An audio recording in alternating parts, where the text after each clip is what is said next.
Mula tanda atas sabit yang demikian itu.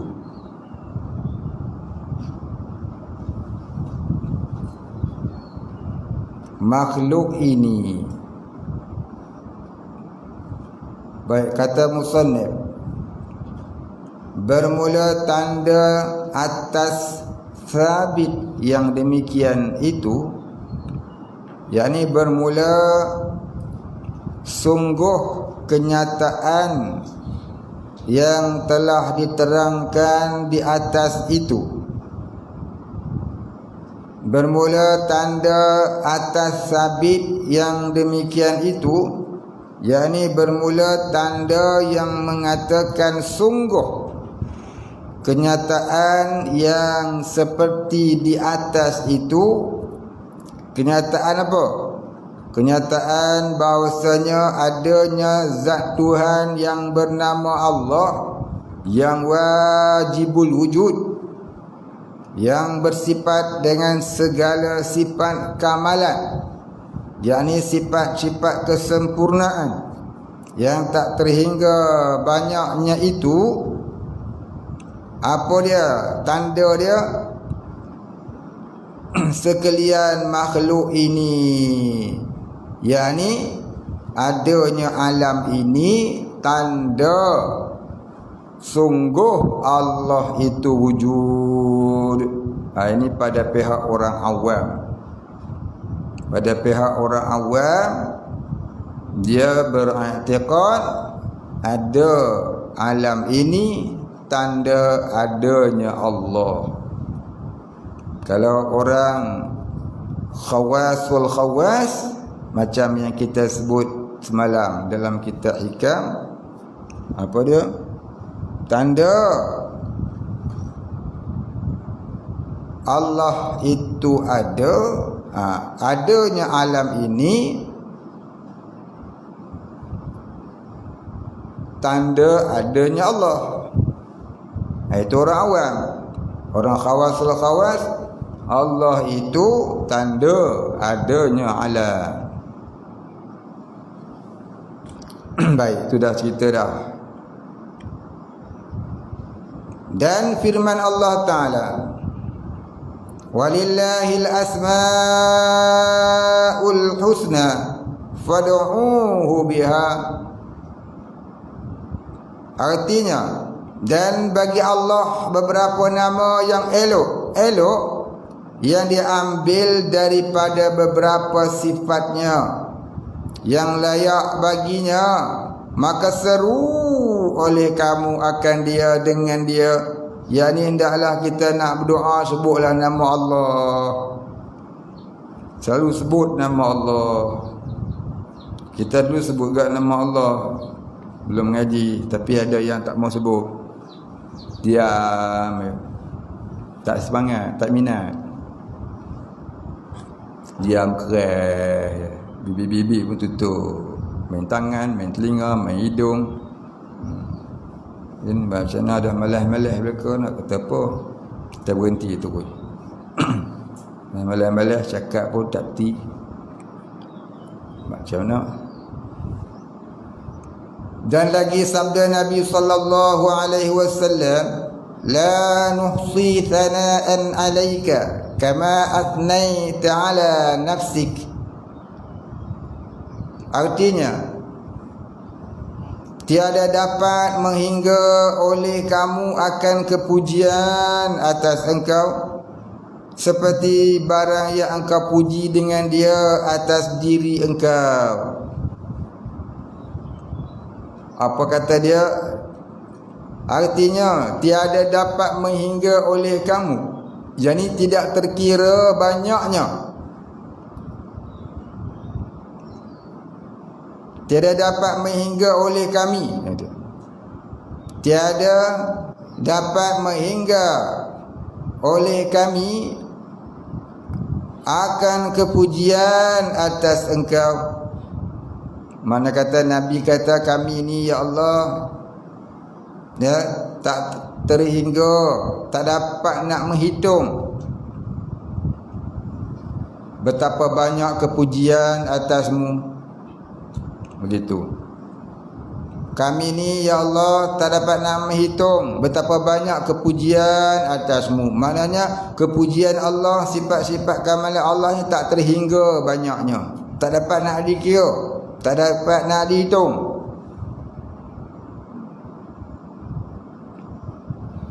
Seperti barang yang engkau puji dengan dia atas diri engkau, yakni seperti mana yang telah engkau puji akan dirimu ya Allah. Allah puji diri dia. Namun apa yang Allah Ta'ala puji diri dia yang dapat kita tahu, tidak kesemuanya. Tidak kesemuanya. Dikatakan nama-nama Allah yang turun sampai ke bumi dari zaman Nabi Adam sampai zaman Nabi Muhammad, lebih kurang 3,000 nama. Dalam hadis Nabi saja ada hampir 1,000 nama. Kata Ibnu Hajar Al-Asqalani, dalam Quran ada 168 nama Allah. Kata Imam At-Tirmizi ada 99 nama Allah yang disebut dalam Al-Quran, yang selalu orang baca. Orang baca, kita tak baca. Ada 99. Baik, jadi bukanlah nama Allah tu 99 sahaja.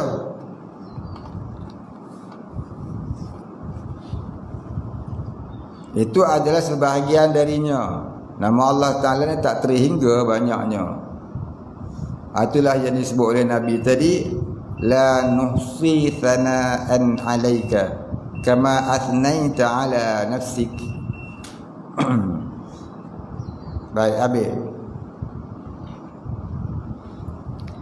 Bermula kepujian Allah Ta'ala itu adalah ia dengan sekira-kira sifat kamalatnya. Dan demikian lagi wajib atas kita mengiktikadkan bahwasanya beberapa sifat kekurangan yang mustahil atas Allah Ta'ala, iaitu lawan bagi segala sifat kamalat yang tersebut dahulu itu. Baik, kata dia, bermula kepujian Allah Ta'ala itu sana'un. Kepujian sana'un. Sana'un maknanya kepujian. Kepujian Arab sebut sana'un. Bermula kepujian Allah Ta'ala itu, jadi Allah itu mempunyai kepujian adalah ia dengan sekira-kira sifat kamalatnya. Mana kepujian Allah Ta'ala itu menyatakan akan segala sifat-sifat kesempurnaan Allah, kenyataan sifat-sifat kamalan Allah. Kepujian Allah Ta'ala itu adalah kenyataan sifat-sifat kamalan Allah, sifat-sifat kesempurnaan Allah. Contoh dia macam mana? Contohnya Allah Ta'ala bersifat dengan kudrat. Kudrat itu sifat, maka namanya qadirun. Kudrat itu sifat, artinya kekuasaan.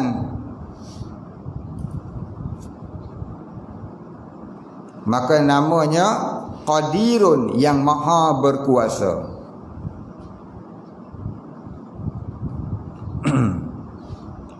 Begitulah seterusnya dikiaskan.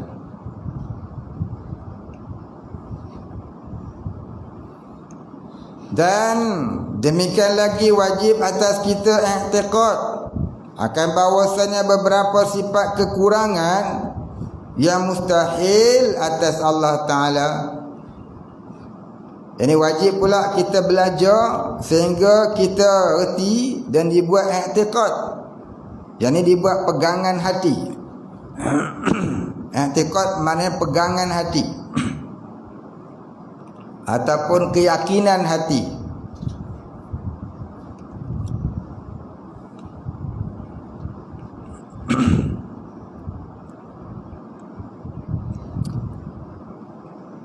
Apa yang wajib kita i'tiqad tadi?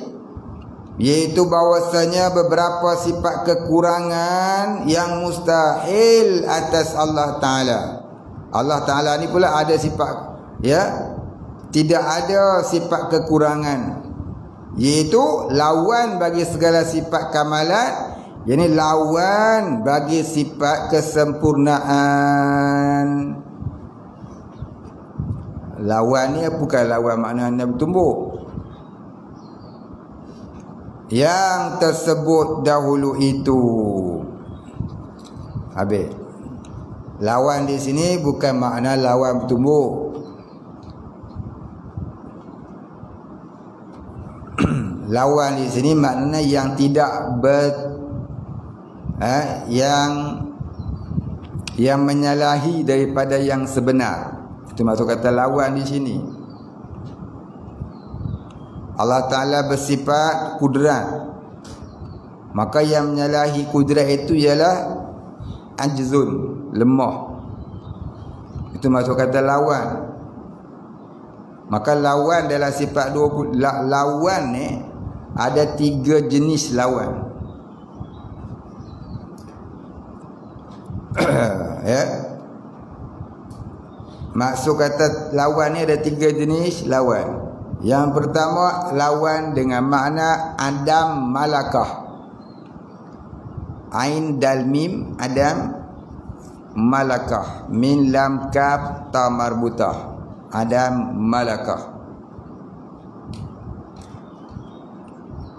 Yang kedua, lawan dengan makna diddun, dot dal.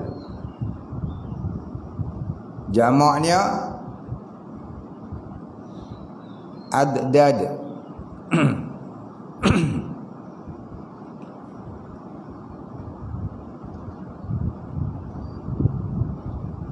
Yang ketiga, lawan dengan makna naqid, nun qaf ya dad, naqidun. Itu lawan yang dibicarakan dalam ilmu tauhid. Tiga-tiga ni nanti kita akan sebutkan dalam kitab Durus Samin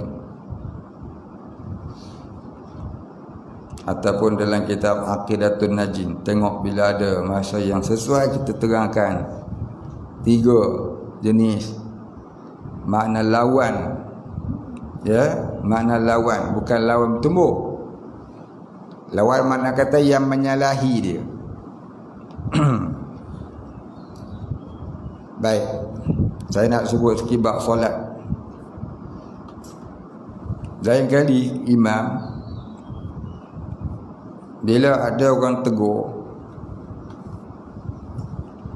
jangan kering, jangan jadi batu. Kalau kita tak tahu surah itu, kita terus baca surah yang kita tahu. Jangan peduli orang tegur. Bacalah inna ataina kal kautsar sekalipun. Jangan jadi batu keras lagu tu. Jadi bila dia lama berdiri lagu tu, ya, lama betul pelengong lagu tu,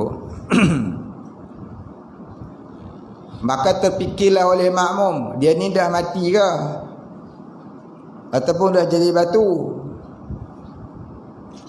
Maka bila dah berhenti lama lagu tu, makmum jadi fardu kifayah naik ke depan menggantikannya dengan alasan imam dah jadi bengong.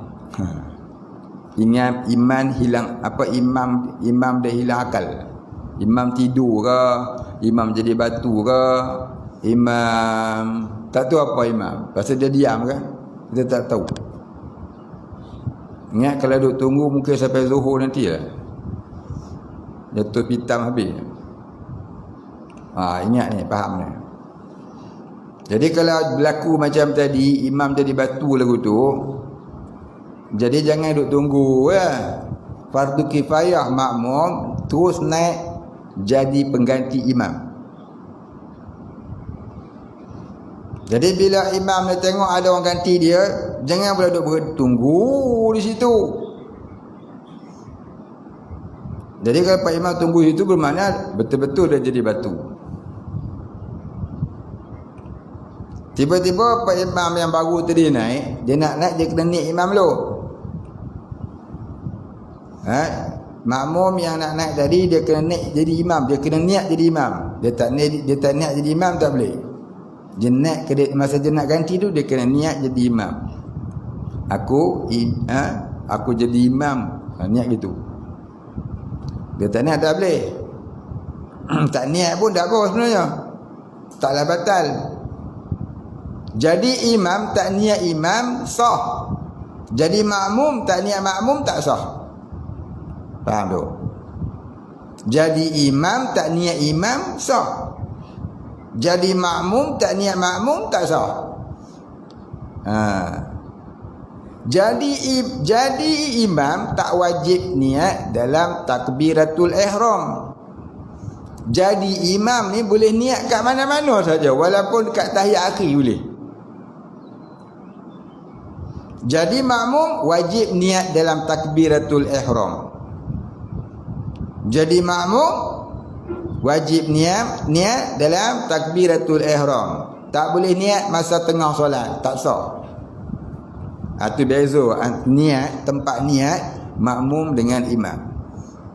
Baik.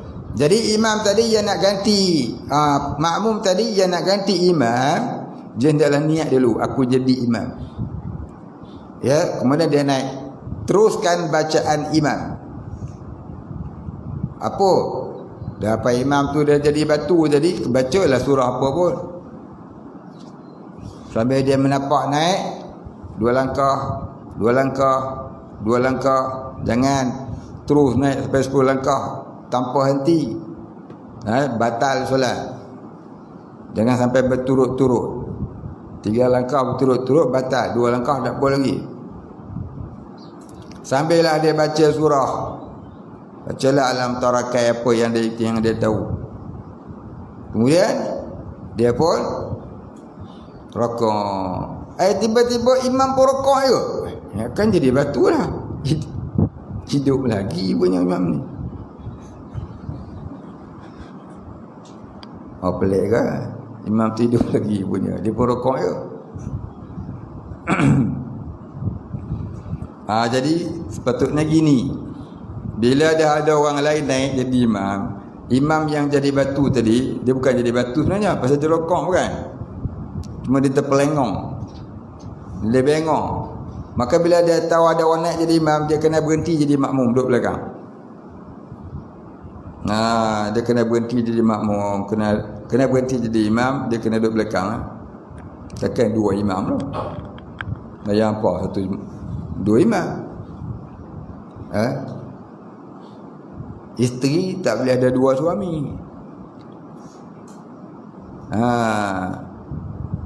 Isteri boleh ada 1 suami saja. Macam itulah satu jemaah tak boleh ada 2 imam. Ya, faham?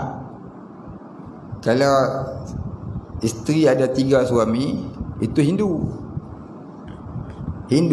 1 bini 4 lelaki. Itu namanya monogami. Orang Islam 1 suami 4 isteri, itu namanya poligami. Kalau tak mau kahwin, biasa nak lawan sunnah Nabi, itu monolito. Baik. Jadi fahamkan bab yang berlaku tadi. Ya. Baik, kenapa ditegurnya oleh makmum dalam solat subuh akan surah Alif Lam Mim? Kerana pada solat subuh hari Jumaat, sunnah Nabi SAW membaca surah Sajadah Alif Lam Mim Tanzil. Itu sunnah Nabi. pada malam Jumaat sembahyang Isya sunat dibaca surah Al-Jumu'ah pada rakaat yang pertama dan surah Al-Munafiqun pada rakaat yang kedua. Begitu juga pada solat Jumaat. Solat Jumaat rakaat pertama imam sunat baca surah Al-Jumu'ah. Rakaat kedua imam sunat baca surah Al-Munafiqun. Jadi ada dua waktu solat, dua fardu yang sunat baca dua-dua surah ini.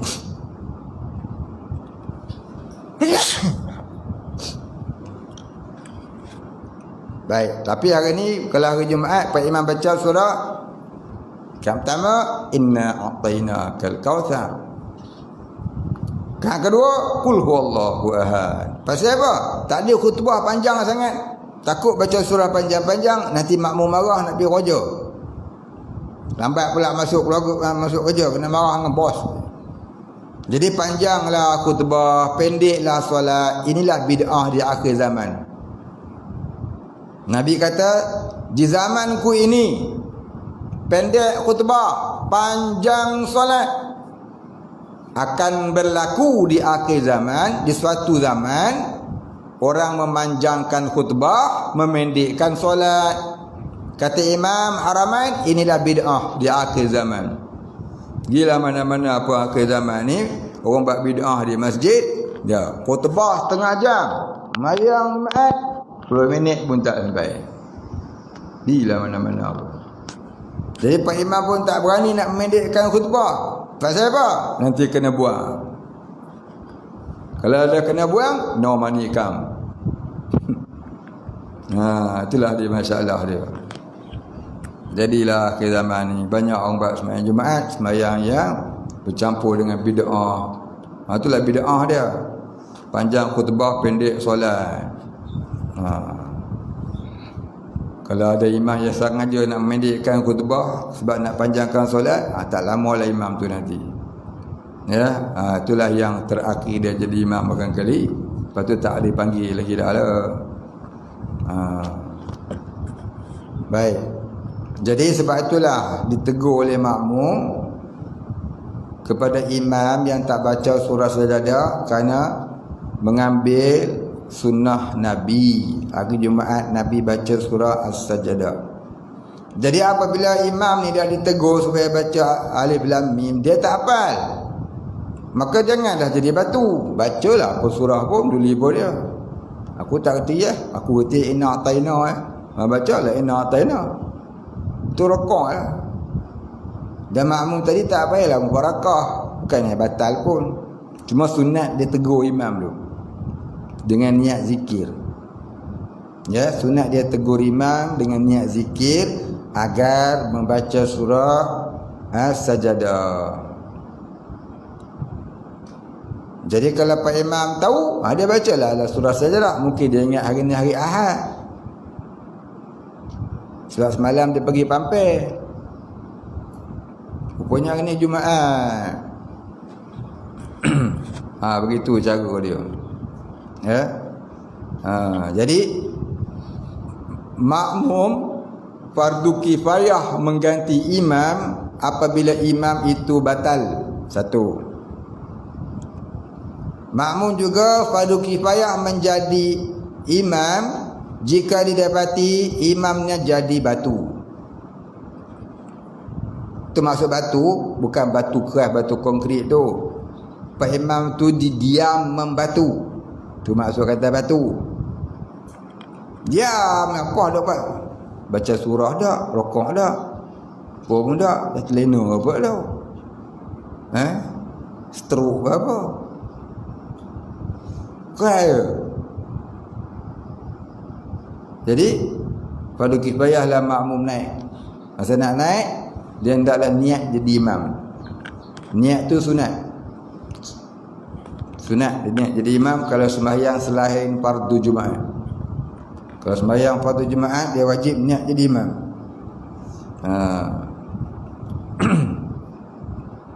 Baik habis. Tu faham. Ni bab fiqh. Ambil faham, ambil pengertian. Jangan duk berlaku dah lain kali ya.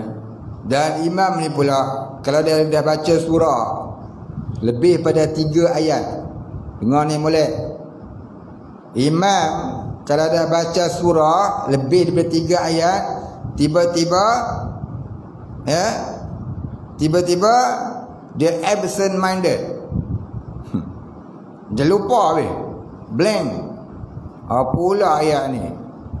Maka jangan dia duk tunggu lama duk ingat ayat tu. Jangan dia duk tunggu lama duk ingat ayat tu, apa pula lah ayat ni. Oh, tak mari-mari. Jangan dia tunggu, terus dia rokok. Sebab apa? Nanti takut Pak makmum belakang tu yang dah reti hukum yang tadi ni, ingatkan Pak Imam jadi batu, dia pun naik. Elok dek. Pak Imam tadi tengok, engkau apa hal? Pak Imam hak batu tadi ni, engkau apa hal dia katanya. Sudah gaduh Pak Imam kat depan dua-dua. Jadi jangan berhenti lama-lama. Agak-agak tak ingat rokok tu lah. Boleh ke faham?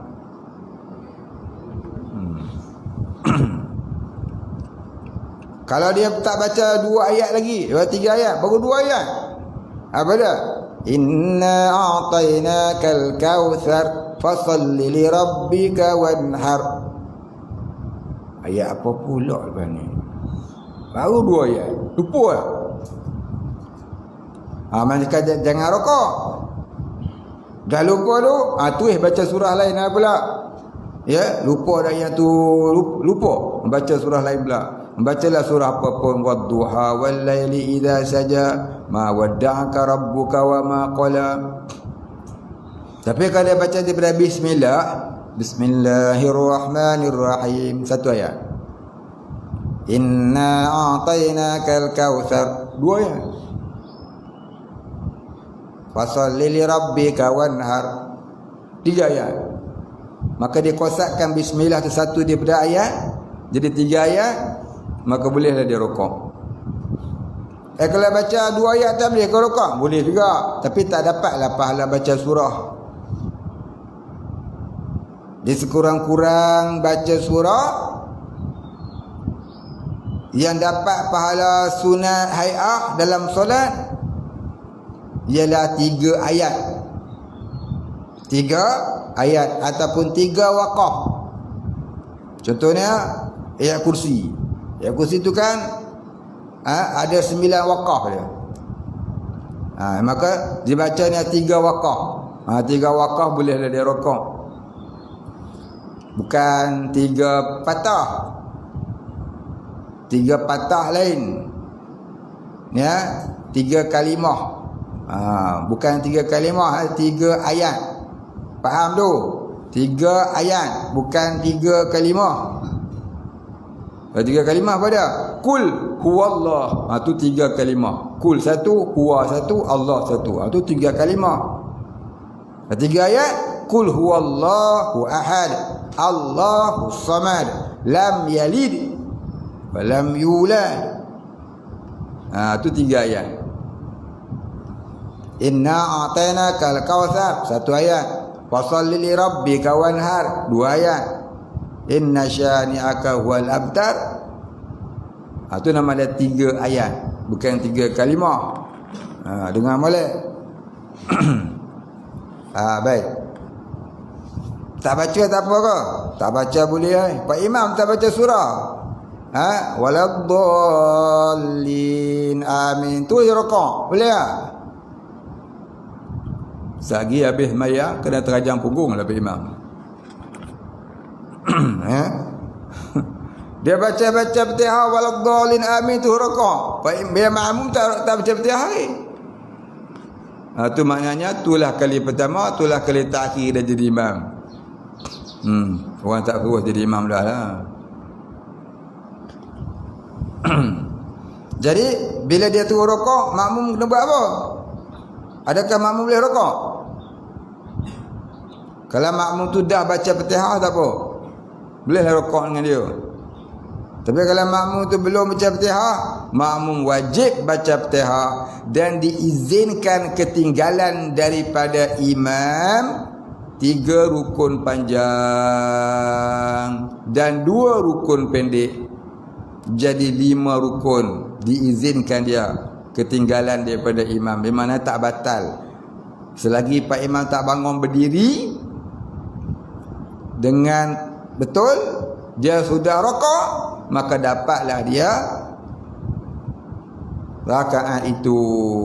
Tapi kalau makmum dah bangun berdiri tegak, dia tak rokok lagi, maka dia tak dapat rakaat itu. Itu kaedah dia bagi orang yang jadi makmum, yang dapat Pak Imam kelepot, dia lepas Fatihah tu dia rokok. Ada tak? Kok ada macam tu, kok ada kes lagu tu. Ya? Yang makmum tak baca Fatihah habis lagi, ataupun belum baca lagi. Sama ada makmum belum baca ataupun makmum belum baca dengan habis, maka makmum wajib meneruskan Fatihah dan diizinkan ketinggalan daripada imam 3 rukun panjang serta 2 rukun pendek. Maknanya sebelum imam bangun berdiri tegak untuk baca Fatihah, makmum tadi hendaklah rokok. Kalau Pak Imam dah bangun berdiri tegak, dia masih duk baca Fatihah tak habis, maka dia kena buat 2 pilihan. Sama ada jadi masbuk, dia jangan rokok dah, teruskan solat, nanti lepas Pak Imam bagi salam dia tambah lagi 1. Ataupun dia niat mufarakah. Dia niat mufarakah, keluar daripada jemaah, mayang seorang, dia pun rokok, tidak dan sebagainya, dia teruskanlah solatnya sendirian, tak ikut imam lah. Dia kata Pak Imam tak boleh ikut, nyanyuk punya. Ambil, faham? Ni dah beritahu dah dulu ni. Ni bab semayang jemaah. Tak main jemaah yang ada buat main. Ada lagi benda-benda yang sering berlaku dalam solat ni, yang perlu tu, kucing tu ambil buang sat. Tu kucing tu sekali dia dah masuk dah, pula dah.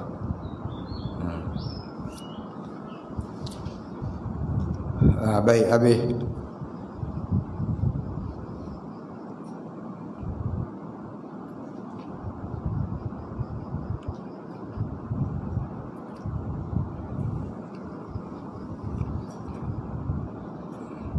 Kita berhenti sekat dulu. Kemudian katanya, adapun sifat Tuhan kita yang wajib atas tiap-tiap mukallaf mengenal akan dia, dengan tafsirnya itu 20 sifat jua. Ya, seperti mana kata Imam Sanusi dalam matan Ummul Barahin, wa yajibu ala kulli mukallafin syar'an an ya'rifa ma yajibu fi haqqi li maulana jalla wa azza 20 sifatan.